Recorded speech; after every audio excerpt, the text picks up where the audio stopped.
Bonsoir tout le monde. Merci encore une fois de m'accueillir dans le cadre de votre Midrasha pour partager ensemble une étude de Chassidoute.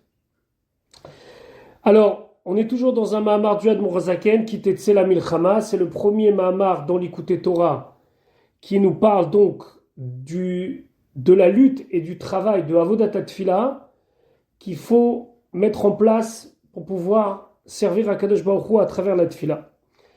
Donc, comme on le sait et comme on l'a vu et on l'avait évoqué précédemment, on a vu qu'il y a une espèce de lutte qui se fait au moment de la Tefila pour sacrifier entre guillemets, c'est-à-dire prendre le Nefesh Habahamit et l'élever à son shoresh, c'est-à-dire à l'origine de où il vient, puisqu'on a vu que il y a le Kisei HaKavod, et dans le Kisei HaKavod, il y avait 4 pieds, dont un qui est Pnei Shor, c'est un pied qui est avec un visage de Shor, bien sûr tout ça c'est une image, et donc le Nefesh Habahamit vient de là-bas, son origine spirituelle, sa force spirituelle est de là-bas, et donc il va falloir l'élever pour l'amener à là-bas. Mais on ne nous a toujours pas dit la méthode.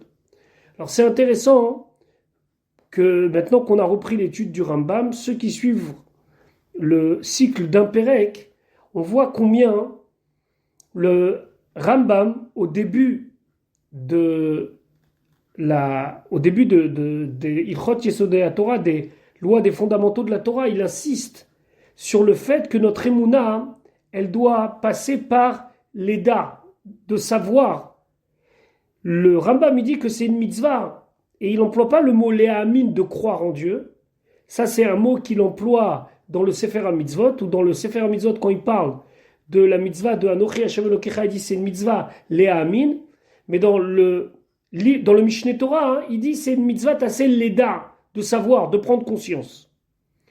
Et même, il y a beaucoup de commentateurs qui pensent que le Sefer HaMitzvot, qui initialement avait été écrit en arabe, a mal été traduit, et que le Rambam, il voulait dire que la mitzvah de Anochi Hashem Elokecha, je suis l'Éternel ton Dieu, c'est de prendre conscience que je suis l'Éternel ton Dieu. C'est pas simplement compter sur la Emouna, sur la foi. Maintenant, ce phénomène-là, on le retrouve beaucoup dans la Tefila. Pour la majorité des gens qui prient, et même 3 fois par jour, souvent la Tefila, c'est un rendez-vous incontournable, on en a déjà parlé de ça, parce qu'à Pi Halacha, on est obligé de prier. Donc, on a une obligation de prier le matin, l'après-midi, le soir, et ceci avec tout un ordre. Qu'est-ce qu'il faut faire dans quel ordre et qu'est-ce qu'il faut faire dans un autre ordre. Là, se lever, là, s'asseoir, là, faire comme ça, là, 3 pas. Là. Mais souvent, ceci n'est pas accompagné de la réflexion qui doit aller avec la tefila. C'est-à-dire que tous ces textes que on doit lire, que souvent on ne comprend pas, ou si on les comprend, on les comprend pas, on les comprend peu, sont pas juste là comme des formules magiques où on dit certains mots, et les certains mots vont nous amener ce que l'on cherche par la tefila. C'est qu'en vérité, la tefila, elle a été conçue tout d'abord comme quelque chose qui doit nous attacher à Kadosh Baruch Hu par la réflexion. C'est-à-dire que quand les Anshe Knesset Agdola, les gens de la grande assemblée, à l'époque de la reconstruction du deuxième temple, ils ont mis en place la tefila un tant soit peu comme la qu'on est aujourd'hui, c'est-à-dire avec une amida, etc., etc., ils n'ont pas pensé qu'uniquement on allait venir et prendre le sidour et lire. Ils ont pensé qu'avec ce sidour va être accompagnée une réflexion. Et c'est ce que le Admor Hazaken va faire maintenant dans le Perek Shlishi, dans le 3e Perek et dans le 4e Perek. Alors pourquoi je dis Perek Shlishi, Perek Revi? Il y a quelqu'un qui m'a demandé en aparté il y a quelques temps, pourquoi vous avez mis des prakim? Alors, ce n'est pas moi qui ai mis des prakim. Dans le texte, il n'y a pas de chapitre. L'Admor Hazaken, c'est un Mahamar qui commence par quitter Tzela Milchama et qui fait quelques colonnes comme ça qu'il faut étudier ensemble.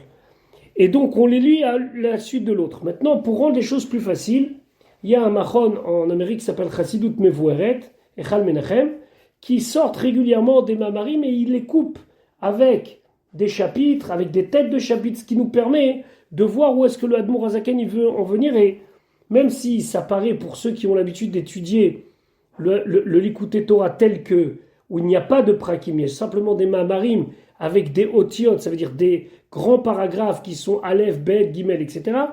Nous, quand on parle de 3e chapitre et 4e chapitre, vous n'allez pas le retrouver dans le texte original. C'est la raison pour laquelle je vous propose de regarder avec moi un tant soit peu le texte qui va apparaître, parce que c'est le texte qu'on va étudier aujourd'hui, que moi je vais appeler 3e chapitre et la prochaine fois 4e chapitre, mais en vérité, c'est pas un 3e chapitre et un 4e chapitre, mais ça, c'est simplement les mots du Likutei Torah dans Parashat Kitetse. Alors, j'ai choisi une édition avec les Nekudot, avec la ponctuation, ce qui facilite pour tout le monde. Et on va ensemble, si vous le voulez bien, commencer l'étude donc du Hot Bet, du 2e paragraphe du Mahama, mais que moi je vais appeler Perek Shlishi, parce que précédemment, on avait coupé le premier Hot, le premier grand paragraphe en deux. L'Admour Hazaken nous dit Veine, et voici, Kedei shetered vetimacher pechinat esh shelemala, afin que descende et puisse être amené le niveau de esh chez les malas qui se trouvent en haut. Mitzvah lehavi mina idiot, c'est une mitzvah d'amener du bois en bas. Je vais tout de suite expliquer. Aliédé itorata diltata par le réveil d'en bas. Alors, je vais expliquer tout de suite ce que le Admour Hazaken veut dire ici. Donc, on va jouer entre le texte et se voir un petit peu, comme ça il y a plus d'interaction. Donc voilà. On se rappelle qu'on a comparé la tfila à un korban, à un sacrifice. Le sacrifice au temps du Beth Amikdash, et Bezrat Hashem, ça va être vite le cas. Ce sacrifice, il était amené sur le misbéar, sur l'autel. A-U-T-E-L.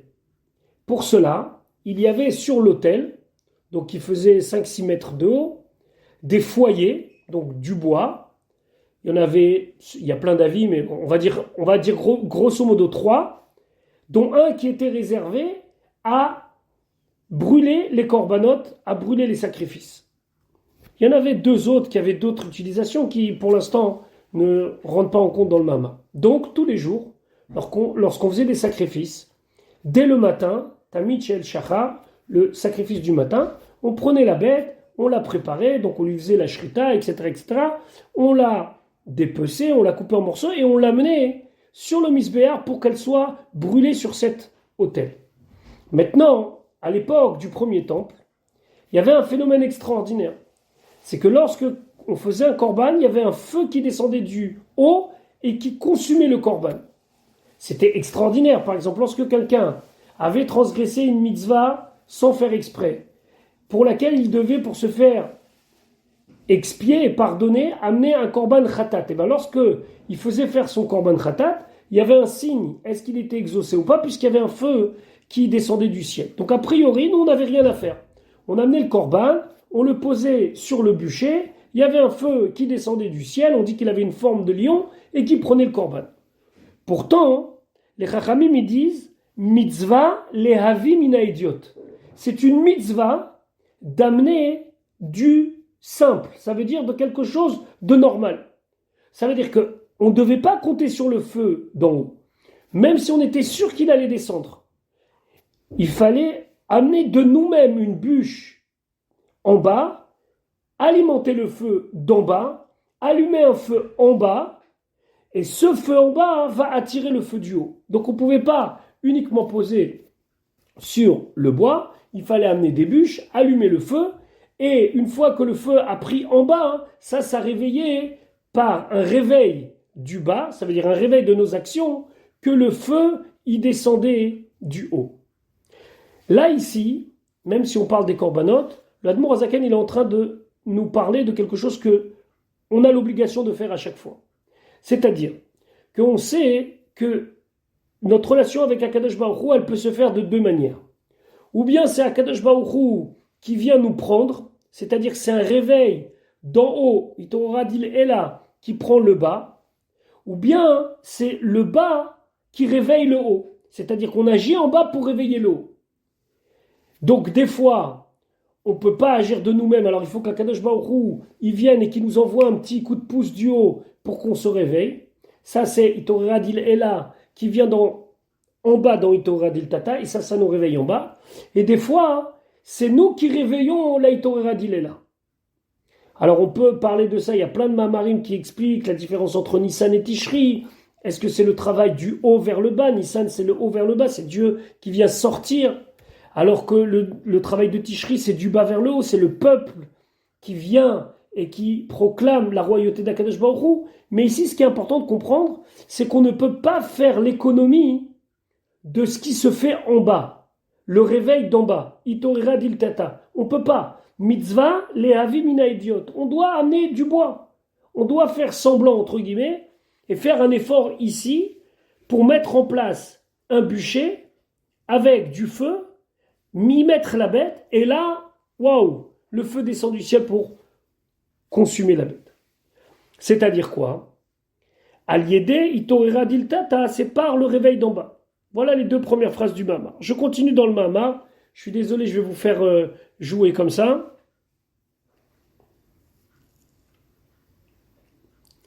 Donc on est le deuxième paragraphe. Ve'ainu, c'est-à-dire, Al-Yedé, par le fait que Idbonenut, il va réfléchir.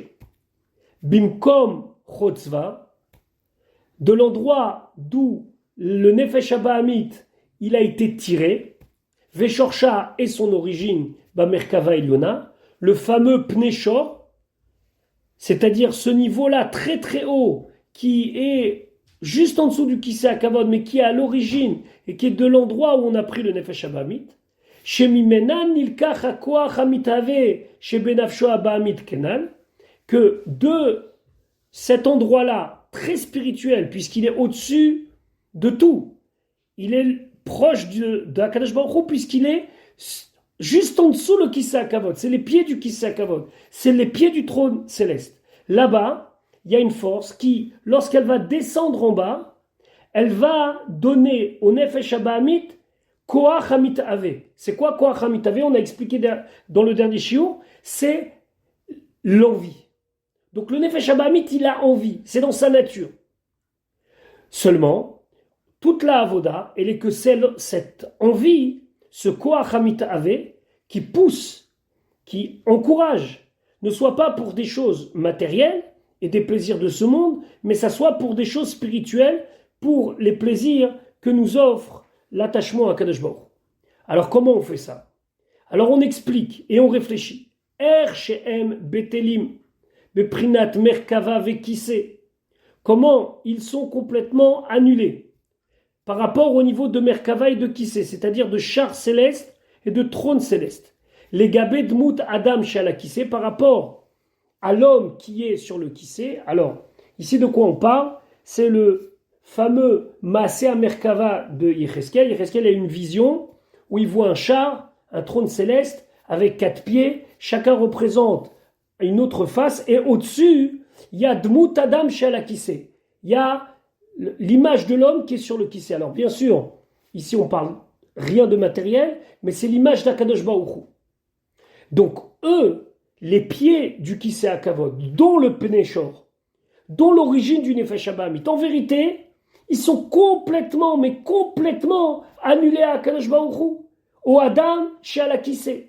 Et par le fait que je réfléchisse à ça, qu'en vérité, même les envies que j'ai pour ce monde, dans leur origine, dans l'endroit où on a pris ce koach hamitave du nafsho abahamit, la force de désir du nefesh abahamit, et quand je sais que ça vient du Kisei HaKavod, et que ce Kisei HaKavod, et tout ce qu'il contient comme détail, comme le Pneshor, tout ça n'a aucune valeur par rapport à Adam chez Alakissé, alors là, ça nous fait réfléchir. Et là, Vezain, Vechalim, Michel Kisei, ou Mitlahavin, ou Mitlahatin, Belahavat, Veshalevet, Rish Pe'esh. Là, tout d'un coup, nous dit le Admor Hazaken, on doit prendre conscience, trembler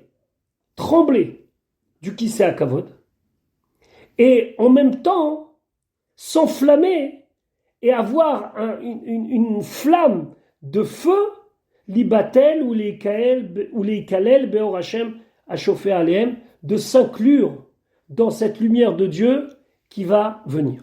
Et donc, là j'explique, là voilà, j'ai fini le paragraphe pour l'instant et je vais expliquer. En vérité, il y a quelque chose ici qu'il faut comprendre. Moi, je ne peux pas changer mon Nefesh Abahamit. Je ne peux pas changer mon âme animale. Alors c'est vrai qu'on n'a pas à dire oui, mais c'est ma nature, mais dans le cas du Nefesh Abahamit, c'est sa nature. C'est-à-dire que la nature du Nefesh Abahamit, c'est une nature qui veut aller vers le bas, parce que c'est BMI. Mais cette nature, ce Nefesh Abahamit, même s'il a cette envie d'aller vers le bas, si on remonte très haut, on lui trouve une origine presque divine, puisque elle prend sa source dans l'un des pieds du Kisei HaKavod, où ce pied-là du Kisei HaKavod, le pied de ce trône divin, est complètement annulé à Akadosh Baruch Hu. C'est-à-dire que si je prends conscience qu'en effet, mon Nefesh Abahamit, avec tout ce qu'il est Nefesh Abahamit, avec tout ce qu'il est Alma animal, il a le potentiel de s'élever à sa source. Et sa source, c'est quoi? C'est une source spirituelle qui elle-même est tremblante devant Akadosh Baruch Hu, et dont la seule envie, c'est comme un feu qui veut monter vers le haut. C'est comme ça que je vais convaincre le Nefesh Abahamit. Comment? En lui faisant prendre conscience, et ça il va l'expliquer après longuement, en lui faisant prendre conscience qu'il a le potentiel de bitoul, d'annulation à la divinité. Et il va juste savoir prendre ce qu'il est, c'est-à-dire un Nefesh Abahamit avec un Koach Hamitave, une âme animale avec des désirs, et simplement les faire remonter à leur origine, c'est-à-dire à ce qu'il était au tout départ, une force spirituelle qui ne cherchait qu'une seule chose, à s'attacher à Kadosh Baruch. Et encore une fois, on revient sur ce qu'on avait parlé précédemment. La manière dont on voit le Yetzer Hara, quand on voit le Nefesh Abahamit, on ne va pas revenir sur la différence entre le Yetzer Hara et le Nefesh Abahamit. Comment parler au Nefesh Abahamit? Et en vérité, si vous voulez, on peut faire de ça pas seulement un mamar de Chassidut, mais une réflexion sur la vie, une réflexion pédagogique et autre. Si je suis persuadé que c'est mauvais, parce que par définition c'est mauvais, et que moi je suis là pour changer ce mal, il va falloir bosser, avec sûrement beaucoup de violence entre guillemets, pour arriver à casser la nature de ce que je pense être mal, et changer cette nature. Par contre, si j'arrive d'abord à moi être convaincu, mais surtout convaincre la personne ou ce que je considère être mal, qu'il a dans lui, ce mal, tout le potentiel d'être bien, et la raison pour laquelle il se trouve qu'aujourd'hui il est mal, c'est des circonstances qui ont fait qu'il s'est retrouvé dans telle et telle situation, alors ce sera beaucoup plus simple de le faire remonter à ce qu'il est véritablement, parce que c'est ce qu'il est véritablement, et de l'éloigner de toutes ces bêtises. Le Nefesh Abahamit, il n'a rien demandé. On l'a pris du Kisei HaKavod, Pnei Shor, la face du Shor, et il est descendu sur cette terre. Et dans cette terre, il est enfermé dans un corps. Et là, on lui dit, ta mission, c'est vouloir, désirer. C'est ça, être une Béhéma. Mais là, le Nefesh Abahamit, il voit qu'est-ce qu'on lui propose. On lui propose manger, boire, on lui propose plein de choses. Il a envie, parce que le Koach Hamitave, c'est dans sa définition. Moi, je viens par la tefila et je lui dis, tu sais quoi? Je te comprends que tu as envie, mais peut-être c'est pas ça vraiment que tu as envie. Parce que à l'origine, ce que tu voulais, c'était t'attacher à la divinité. Ah, tu t'en souviens pas? Je m'en souviens pas, parce que le Nefesh Abahamit, il est dans le corps. Mais là, par la tefila, je peux réfléchir et par la réflexion, arriver à comprendre que la partie Béhémi qui a chez moi, ce désir qui a chez moi, ce Koach Hamitave qui a chez moi, un jour, dans son origine, avant qu'il vienne dans mon corps, c'était un Koach Hamitave, un désir de s'attacher à Kadosh Baruch Hu. Et ça, c'est quelque chose d'extraordinaire. Et donc, quand nous on réfléchit que les êtres supérieurs, dans les mondes supérieurs, ils n'ont qu'un seul désir, c'est s'attacher à Kadosh Baruch Hu. Et que nous, à une époque, il y a une partie de nous, notre âme animale, qui était de là-haut. Alors on dit, pourquoi j'y arriverai pas? C'est la raison pour laquelle nos Chachamim, ils ont mis en place toute une réflexion autour des anges. On va nous dire comment les anges, ils disent des louanges à Kadosh Baruch Hu. On va nous dire comment ils font Kadosh Kadosh. Les autres, ils répondent Baruch Shem Kevod. Et Leumata Meshabechim Veomerim, et toutes ces descriptions-là, qui sont dans les brachot du Kriyat Shema, où on nous parle comment les anges, Meshabechim, ou Mefaharim, ou Magdishim, ils sanctifient le nom d'Akadosh Baruch Hu. En quoi ça me parle? Je suis pas un ange, je suis loin d'être un ange. La preuve, c'est comment je prie. Oui, mais on vient te parler de quelque chose que le Nefesh Abamit, il peut comprendre. Parce qu'en comprenant comment les anges ils sont annulés à Kadosh Baruch Hu, c'est un goût de l'enfance. C'est quelque chose qu'elle connaît, le Nefesh Abamit. C'est de là qu'elle vient. Et là, la Chassidouta nous propose, venez, on la fait rêver. Lorsqu'on a une personne qui s'est égarée, vous voulez la ramener, faites-lui le plat de son enfance. Des fois, on peut faire tchouva par un couscous. Ça veut dire un vendredi soir, quelqu'un, il n'a pas fait Shabbat depuis, et puis il est invité, puis tout d'un coup, il y a quelque chose, une odeur, il y a un goût qui lui dit, tiens, finalement, mais ça me rappelle à la maison quand on faisait Shabbat avec mes parents. C'est la même chose avec le Nefesh Shabbat. On va lui dire, tu sais quoi? Toi, tu viens de là-haut, tu viens du Pnéchor. Eh bien, rappelle-toi comment c'était avec tes collègues, les anges là-haut. Alors, c'est même pas de ses collègues, parce que la Neshama, elle est plus haut que ça. Mais viens, on s'en rappelle. Viens, on va revivre ça. On va reparler des Séraphim, des Ophané à Kodesh, des Chayot à Kodesh, tous ces niveaux. Le Rambam dit qu'il y a 10 niveaux d'anges. Le plus bas, il s'appelle Ishim, et le plus haut, il s'appelle Chayot à Kodesh. Merveilleux. On prend tout ça, et on voit. Ils sont qu'une seule envie, ils ont tous qu'une seule envie, s'attacher à Kadosh Baruch Hu. Danser, sauter pour s'attacher à Kadosh Baruch Hu. C'est la raison pour laquelle dans les brachot du Kriyat Shema, on passe tellement de temps à nous parler des anges. Je vais vous demander de remettre le texte si vous voulez bien. On va voir tout ça dans les mots. Mais avant ça, il va nous dire l'effet que ça peut avoir, la réflexion de la tfila sur le Nefesh Abamit. Donc, on va reprendre le texte si vous voulez bien. Merci. Je suis désolé, il faudrait que j'apprenne à le faire. Donc, on va reprendre depuis Oumimela. Donc, le troisième paragraphe. Oumimela, automatiquement, ça va couler de source que lorsqu'il va avoir la réflexion de se dire mais finalement mon Nefesh Abamit vient d'un endroit où le seul et unique désir c'était de s'attacher à Kadosh Baruch Hu, à ce moment-là, Ya'ir Or Ahava va éclairer la lumière de l'amour, Gam al Koach Hamitave chez Benafsho Abamit, même dans cette force de désir qu'il y a dans son âme animal. Chez Nilkach Misham, parce qu'elle a été prise de là-bas. Donc ça lui parle. Ah oui, je me rappelle, Kadosh, Kadosh, Kadosh. Vous comprenez que je donne une image ici. C'est un petit peu mon défaut de prof, mais c'est... Ah oui, certains disaient Kadosh, d'autres disaient Baruch Shem Kevod. Et tout le monde voulait qu'une seule chose, Akadosh Baruch Hu, et encore Akadosh Baruch Hu, s'attacher au Adam chez Alakissé. Et là, la force, le Koach Hamitave, ce désir-là, le Nefesh Abamit, il dit, mais moi, je fais partie de cette équipe-là. Et donc, par la réflexion, qu'est-ce qu'on va arriver? Léorer libo liot netak mitanugim gashmim. Ça va réveiller que son cœur à lui, son cœur d'homme, qui est l'union du Nefesh Abamit et du Nefesh Elokit, il va être complètement déconnecté. Mitanugim gashmim, des plaisirs matériels. Asher nishka baem, dans lequel il s'est enfoncé, il est tombé, il est submergé par la matérialité. Liot nimshach achar Shorcho, il va dire, je veux retourner à mon origine, je veux remonter. Leibatel ou leikalel beor Hashem, de s'annuler et de s'inclure dans la lumière de Dieu. On parle de servir à Kadosh Baruch Hu ici sur terre, mais on parle de vouloir s'inclure dans la Kadosh Baruch Hu en suivant la lumière d'Akadosh Baruch Hu. Et ça, c'est encore une fois, on se répète, le chidouche de la Chassidoute. Le chidouche de la Chassidoute, il est venu pour taper à la porte de chacun et de dire t'as tout en toi. Tu as la possibilité de t'attacher à Kadosh Baruch Hu. C'est pas quelque chose de nouveau. C'est pas quelque chose qui est en dehors de toi. C'est dans ton ADN spirituel.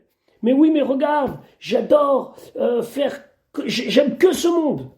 Je suis complètement submergé par les envies de changer de ça, de changer de voiture et de changer de truc. Et le monde, il me dit, mais tu peux changer, ça coûte pas cher, on va te reprendre ton ancien, on va te donner un nouveau, et tu peux être 10 fois sans frais, et tu peux. Et le monde, il offre.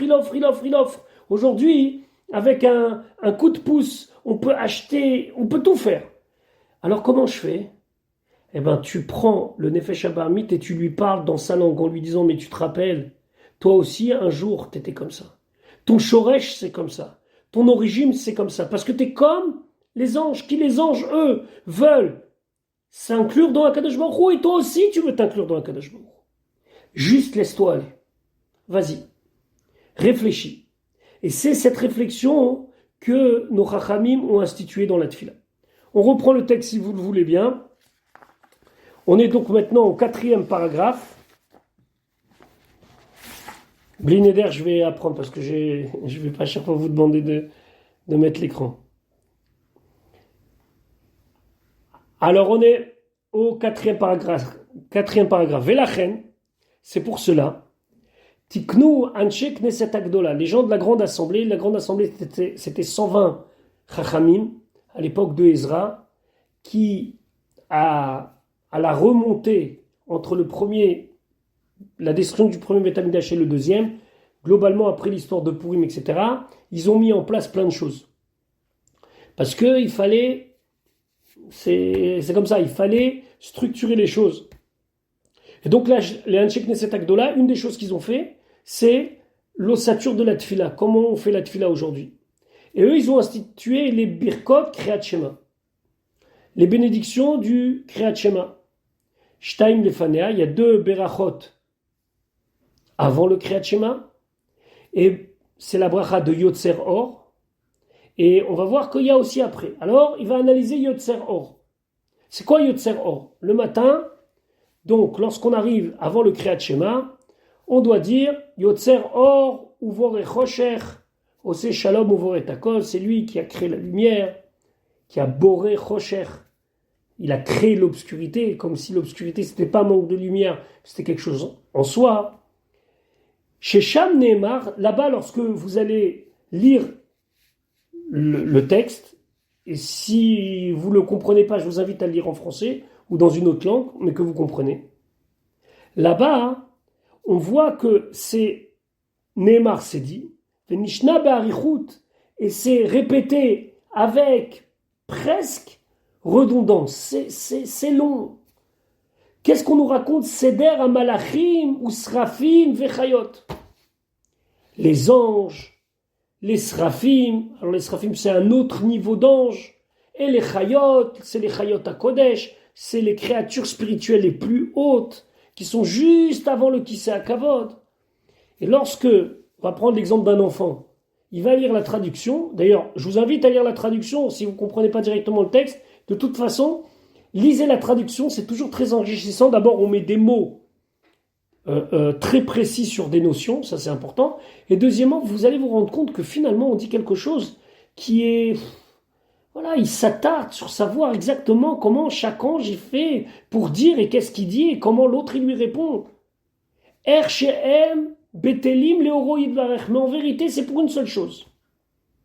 C'est pour nous montrer combien ils sont annulés à Kadosh Baruch. Comme il dit, Veyotzer Mesharetim Vacher Meshartav. Que c'est lui qui crée Meshartim, ses serviteurs, Vacher Meshartav et ses serviteurs. Kulam Omdim Berum Olam, tous ils se tiennent et ils disent des louanges à Kadosh Baruch. Et là, il va nous faire prendre conscience, qu'est-ce que ça veut dire Yotzer Meshartim? Dieu, il crée des serviteurs. Combien? De qui? On parle que d'anges. Et voilà ce qu'il dit. Chez Kama Elef Veribo Revivot Nivraim Bechol Yom. Que chaque jour, il y a des milliers et des dizaines de milliers, des dizaines de milliers qui sont créés chaque jour.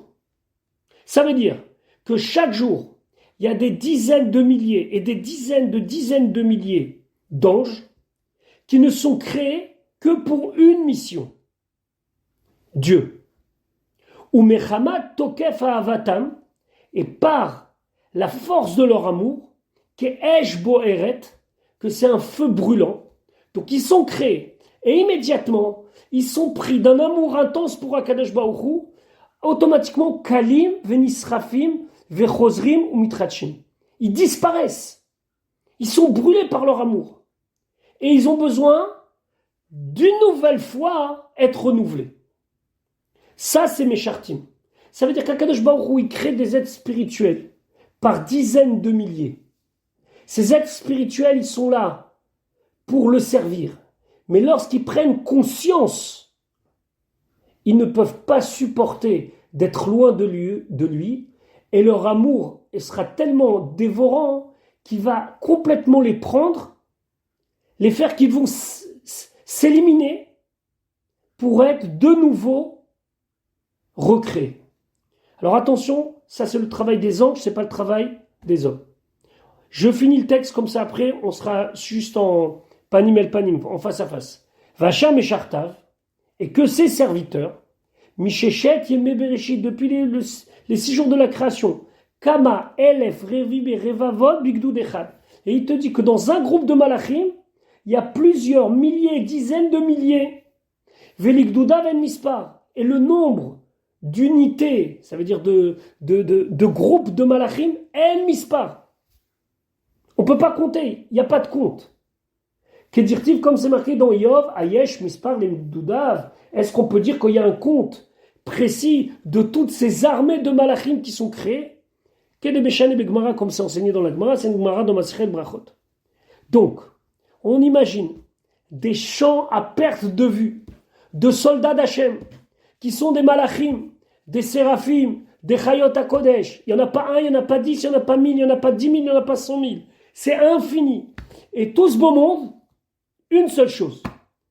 Vechulam, et tous, mekabelim alem, ol machut shamaim zemizeh, ma'aritzim ou magdishim. Je continue, et ce sera la fin du paragraphe. Mechamat asagatam, par leur perception, par leur réflexion, par le fait qu'ils sont capables de comprendre. Chez Yodim ou Masigim, chez Chayutam vekiyumam, qu'ils comprennent que leur vitalité, leur existence, anim shachlaem, qu'il aurait donné, elle est meitoïd barech, elle vient de Dieu, ou brinat shemo, ça c'est que le nom de Dieu. Ça veut dire quoi? Ça veut dire quoi? C'est même pas Dieu lui-même. Ça veut dire ils prennent conscience, ils disent, mais comment on vit? Comment on existe? C'est le nom de Dieu. C'est même pas Dieu lui-même. C'est juste une infime partie de sa propre réflexion qu'on appelle le nom qui nous fait vivre. Comme par hasard, chez Moshe Adam, le nom d'un homme, chez Eno Etzem Meatzmuto, que c'est pas l'homme lui-même, c'est seulement la manière de le nommer, mais ça en rien représente toute la capacité de l'homme. Donc lorsqu'on a un prénom, c'est pas nous, c'est simplement quelque chose qui nous représente. Donc on va s'appeler X ou Y, mais c'est pas nous. Donc Akadosh Baruch Hu, avec son nom, il fait vivre tout ça. Et là, les anges, ils se disent, waouh, toute notre vie, toute notre existence, on lui doit. Mais pas lui. On lui doit parce qu'il a mis un système en place que par son nom, alors existe le malach, existe les séraphim, existe les chayot HaKodesh. Et ça leur fait dire tout de suite, Kadosh, Kadosh, Kadosh Hashem. Réflexion pour nous. Nefesh Abahamit. Elle veut, elle désire, elle a envie. On lui explique. Prends exemple. Sur quoi? Sur les anges. Mais quoi? Qu'est-ce que je peux prendre exemple sur les anges? Des anges sont des êtres qui vivent uniquement par la lumière du nom d'Akadosh Baruch Hu, mais qui sont tellement dans l'impatience de retourner à leur source, qui tous les jours sont brûlés, disparaissent et on est obligé de les renouveler. Et Akadosh Baruch Hu, Yotzer Meshartim, il les renouvelle à chaque fois, il crée ces créatures-là, il les forme, et eux, Vacham et Chartav, et tous les jours, c'est la même chose. Ils se mettent à prendre conscience que leur vie, leur existence vient de Akadosh Baruch Hu, et qu'est-ce que c'est d'Akadosh Baruch Hu? C'est rien, c'est une petite Ehara, c'est une petite lumière. C'est Shemo Yitbarech, c'est son nom, c'est même pas lui-même. Et avec ce nom Yitbarech, regardez tout ce qu'il y a. Et ça, c'est la clé de la tefila, la réflexion.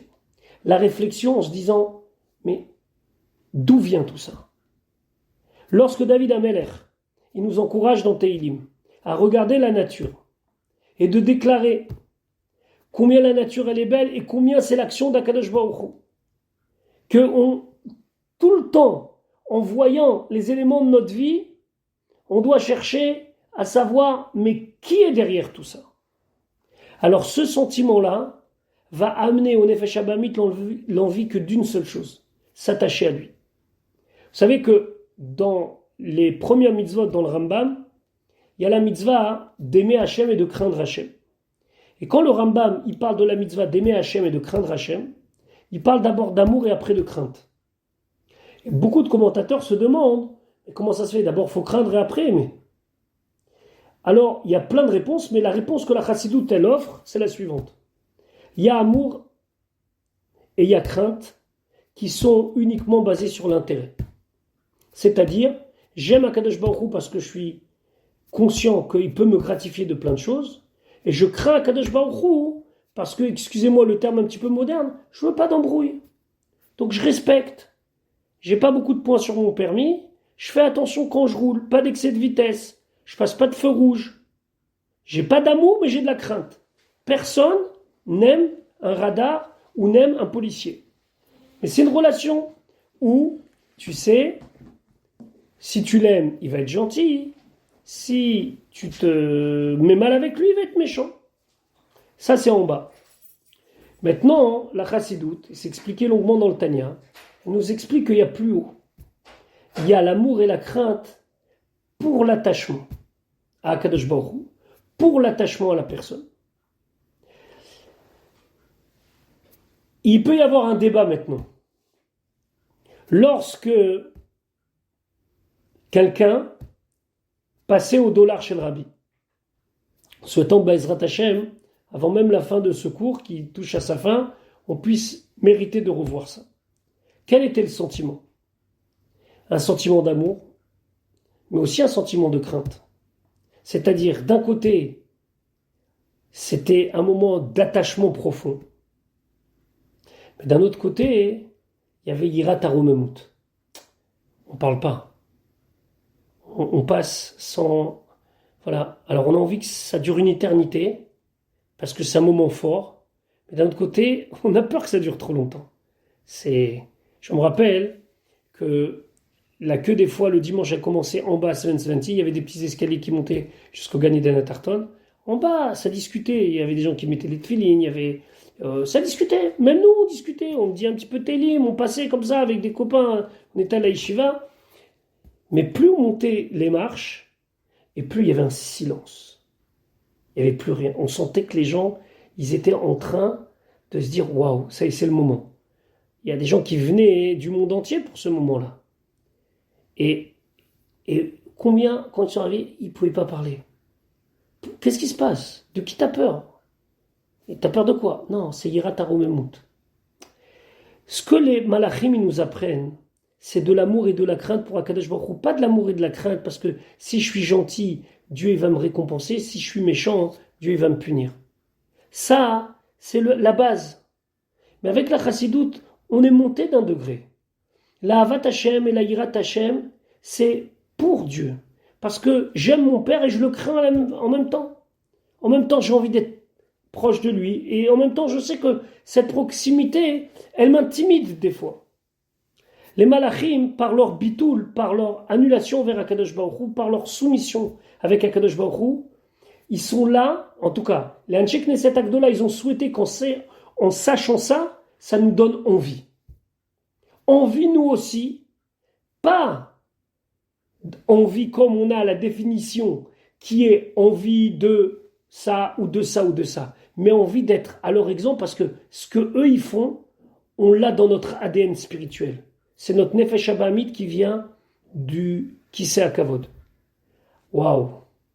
Ça veut dire quoi? Ça veut dire qu'en vérité, à chaque fois que je prie, et si j'arrive, avec l'aide d'Akadosh Baruch Hu, à prier un petit peu avec Kavana, mais pas Kavana uniquement, et encore une fois, il n'y a pas d'ironie dans mes propos, mais pas uniquement quand je vais faire Barech Alenu, parce que je sais que dans mes Varech Hashanim, dans la bracha de mes Varech Hashanim, c'est pour la Parnassa, et que dans Refainu, c'est pour la Refoua, et dans Arotse Bitshuva, c'est pour la Teshuva. Bien sûr que les Chachamim, ils ont institué que l'on prie ces choses-là, parce que ça inclut tous les domaines de la vie.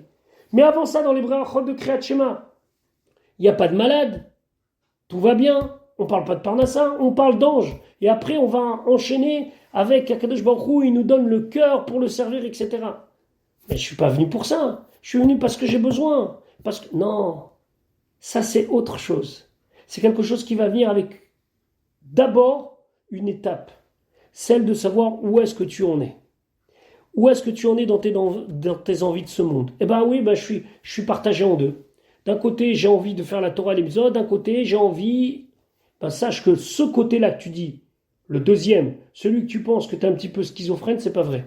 Parce que l'autre côté, le Nefesh Abamit, en vérité, à l'origine, il voulait exactement la même chose. Tout tu sais, regarde les Malachim. Regarde les Malachim.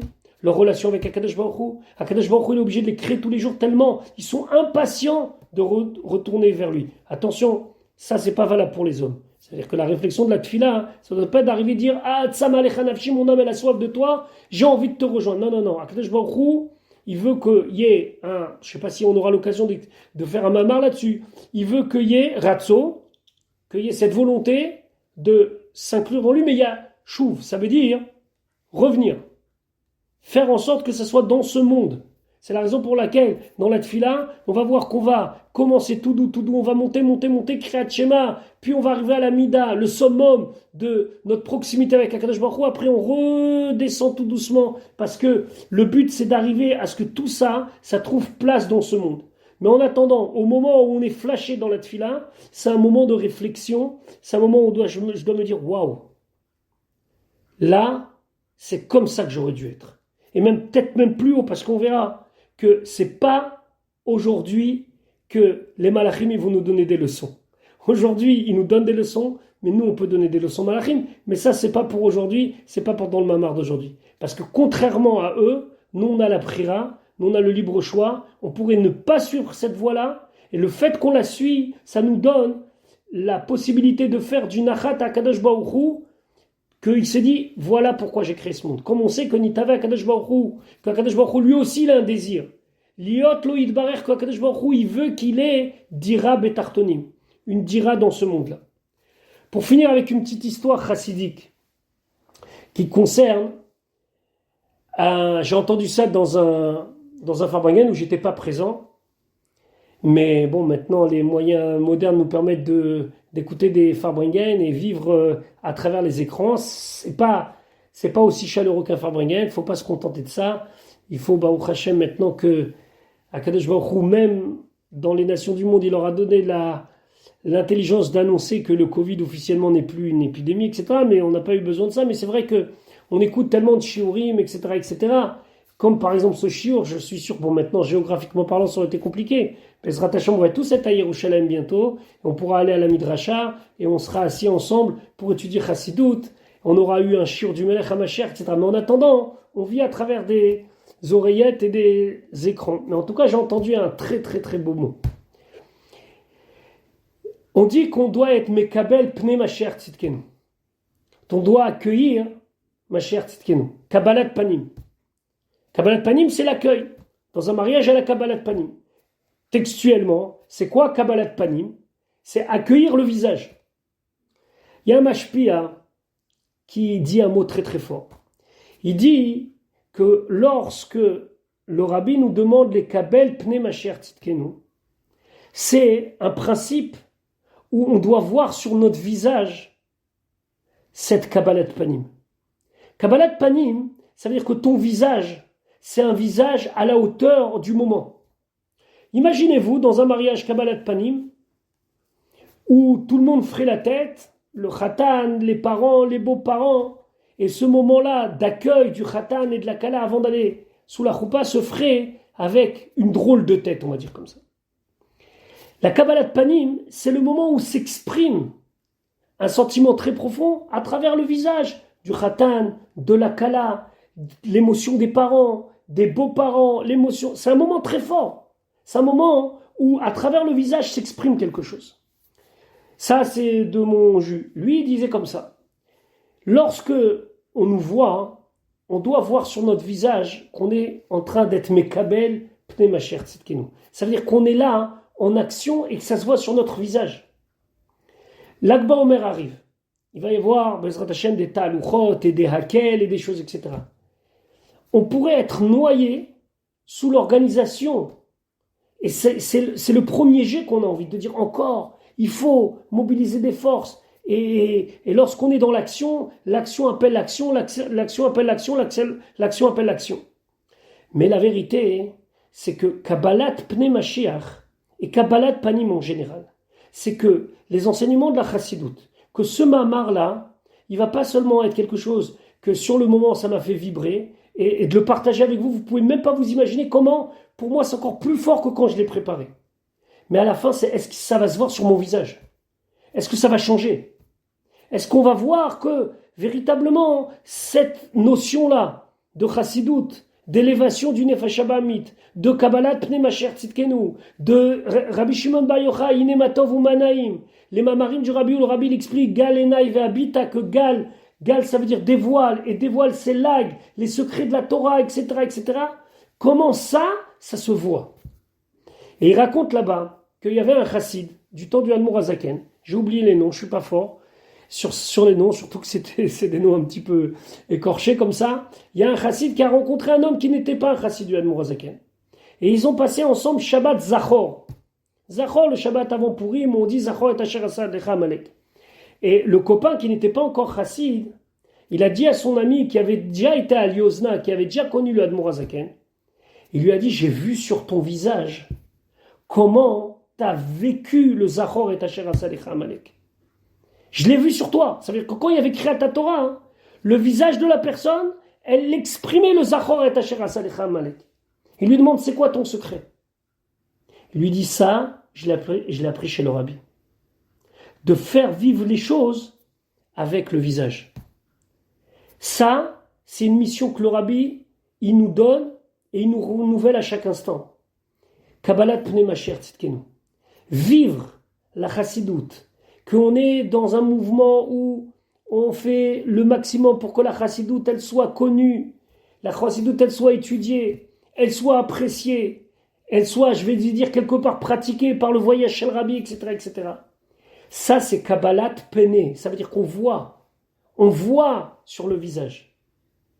Le plus grand compliment qu'on peut nous faire, c'est quand on voit sur notre visage, à lui, c'est un Chabad. Vous savez qu'il y a des gens qui sont comme ça, ils ont une barbe, etc. Et quand on leur dit c'est des Lubavitch, ils disent ah non, surtout pas. Et il y a les plus jeunes d'entre nous, entre guillemets, ceux qui ont vécu les années 60-70 à Paris, où il y avait très peu de juifs orthodoxes, il y avait des communautés orthodoxes, mais ça se limitait à quelques dizaines de familles, alors que Chabad avait connu déjà beaucoup d'expansion dans les années 70-80. Bah, les gens, entre guillemets, simples, qui ne connaissaient pas, quand ils voyaient quelqu'un, ils disaient c'est un Lubavitch. Et ils ont dû bosser pour expliquer non, on n'est pas Lubavitch, on est d'autres tendances, etc. Qui sont tous appréciables et qui ont des valeurs extraordinaires. Mais lorsqu'on a un chassid du Rabbi, et que quelqu'un nous voit et dit tu vois, lui c'est un Lubavitch, je sais pas comment, c'est que ça se voit sur le visage. Ça veut dire que quelque part on a compris que les notions de chassidoute, ça doit se voir. Alors Bevakasha, je sais que c'est un shiur pour les femmes, mais Bisrout, Nashim Tzadkaniot, par le mérite des femmes, Tzadkaniot, vous avez vu que même en Israël maintenant, il y a eu une manifestation où les femmes elles sont venues avec des tambourins. C'est que ce qui se passe déjà depuis des dizaines d'années chez Chabad, ça commence à dépasser, où des femmes elles manifestent avec des tambourins en s'appelant Bnot Meler. Mais c'est pas de ça que je voulais parler. C'est vrai que c'est un shiur féminin, mais il faut révolutionner les choses profondément. Qu'en apprenant les mamarim sur la tfila, qu'en apprenant à prier, en faisant de la avodat tfila quelque chose qui fait partie de notre vie de chassidim, comme c'était le cas depuis des siècles et des siècles. Parce que quand le Admor Hazaken il a décidé d'aller à Mezrich, chez le Maguid, et pas à Vilna, c'est parce qu'il a dit, je sais étudier. Ça veut dire, pas par gava, mais j'ai une méthode d'étude, mais j'ai pas une méthode de prier. Et quand il est parti, excusez-moi, à Mezrich, c'est pour apprendre à prier. Pas à prier techniquement. Qu'est-ce que c'est Avodat Tfila? Qu'est-ce que c'est Avat Hashem? Qu'est-ce que c'est Yirat Hashem? Yirat Son, que dans les derniers moments de la galoute qui nous restent, lorsque quelqu'un il voit un chassid Chabad ou une dame ou une jeune fille Chabad, on voit, tu vois, ça, c'est comme ça qu'on doit prier. Qu'on soit des exemples de gens que lorsqu'on rentre à la Tfila, on sait se plonger dans la Tfila. Pas toujours comme il faut, mais un petit peu. Qu'on ne soit pas un contre-exemple de ces valeurs-là qui sont tellement riches du Admour Hazaken et de tous les Rébéim. Et combien le Rabbi il a demandé. Il y a dernièrement, on a retrouvé un enregistrement de Tafshintet 1949. On entend la voix du Rabbi précédent, très mal, qui parle en yiddish. Vous savez qu'il avait du mal à parler. Et de quoi il parle là-bas? De Avodat Tefila. Alors c'est pas évident. C'est pas quelque chose qui peut se faire en une fois, mais c'est quelque chose qu'il faut mettre en place, que ça devienne quelque chose que lorsqu'on voit quelqu'un attaché au Rabbi en train de faire la tefila, la personne, qu'elle soit au kotel ou à la synagogue ou je ne sais pas où, dise, tu vois ça, c'est comme ça la tefila. Ça, c'est la tefila. Si on est capable de faire cette petite révolution, de les kabel peiné, d'accueillir et que sur notre visage on voit que la tefila, c'est quelque chose, pas seulement de technique, c'est quelque chose de profond. Alors Bezrat Hashem, tout ce que le Admour Hazaken et tout ce que les Rébéim, ils ont mis dans nous, ça va pouvoir ressortir. Et à l'exemple du Nefesh Hamid qui va vouloir absolument retourner dans son shoresh, alors on sera des exemples vivants de toutes ces valeurs de Chassidut, Bezrat Hashem, et que ça se voit sur notre visage, ça se voit sur notre manière d'être. Voilà, j'ai fini pour ma part. Si vous avez des questions, et sinon, on se souhaite, je ne sais pas, à la prochaine fois, Bezrat Hashem. Au Bet Amigash Bezrat Hashem. Voilà, je vous souhaite une bonne soirée. Kol Tov, et un bon Lag BaOmer.